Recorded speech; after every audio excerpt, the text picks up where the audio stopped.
Bonjour à tous, je m'appelle Geneviève et je suis une passionnée des Zoya. One, two, three, let's go!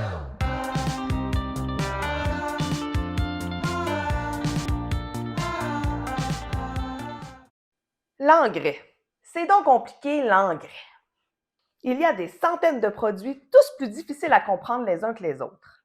La quantité, la période de l'année, pas sur les fleurs. Mais comment démêler tout ça?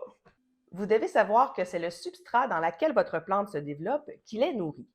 Il incombe donc aux jardiniers de leur apporter l'engrais adéquat et bien dosé pour les voir belles et en santé.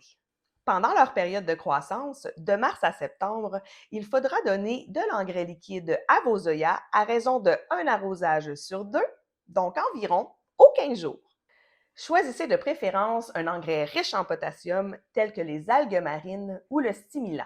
Au printemps, vous pouvez ajouter occasionnellement un engrais plus riche en phosphore pour favoriser l'apparition des fleurs.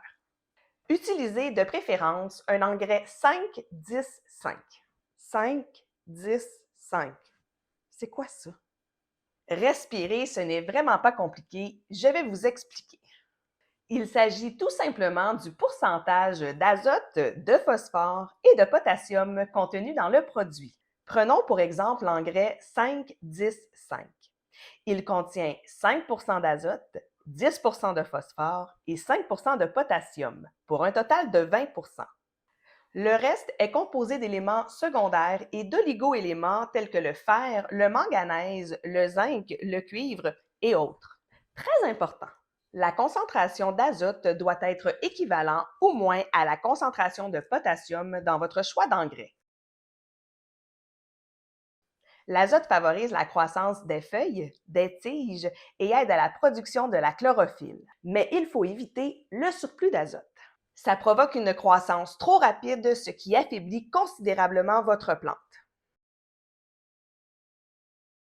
Le phosphore, lui, favorise l'initiation florale et la production des racines.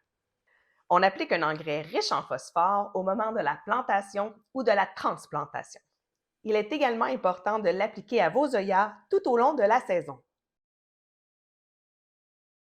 Le potassium, quant à lui, favorise la production des fleurs et des fruits, la résistance aux maladies, à la sécheresse, au stress, aux insectes et même au froid.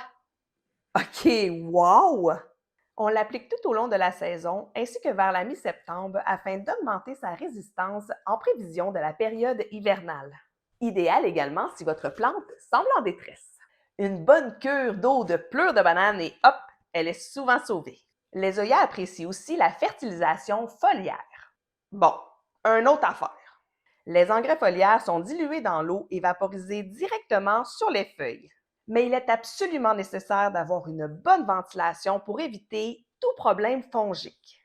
L'idéal est de vaporiser en dessous des feuilles avec un vaporisateur à petites gouttes, comme un brumisateur. Pour les quantités, je vous conseille fortement de vous référer aux indications du produit en respectant la dose recommandée pour les plantes. Ne donnez pas d'engrais à vos plantes en hiver lorsqu'elles se reposent. Recommencez à donner de l'engrais en mars pour apporter à la plante les nutriments dont elle a besoin pour se développer et pour fleurir. Si votre œillet pousse lentement, qu'il a des tiges et des feuilles pâles, ceci est un signe que votre plante manque d'engrais. Surtout, veillez à ce que votre plante ne reçoive pas trop d'engrais.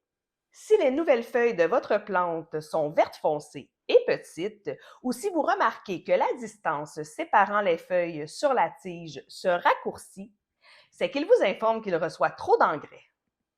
Dans ce cas, n'utilisez l'engrais que toutes les 6 semaines. C'est-tu possible d'avoir un petit résumé? De mars à septembre, on donne de l'engrais liquide aux 15 jours. Ce sont ses vitamines et minéraux, donc essentiels à sa vie. Au printemps, on donne un engrais 5-10-5 pour favoriser la floraison. La fertilisation foliaire pour les feuilles de vos œillets. Ouvrez ces stomates avec de la musique avant la vaporisation. Vous l'aiderez à absorber son engrais plus facilement. Finalement, en hiver, ne donnez plus d'engrais à vos œillets pour qu'elles se reposent. Et ce, même si vous aimeriez ça les voir grandir plus vite. Bonne chance!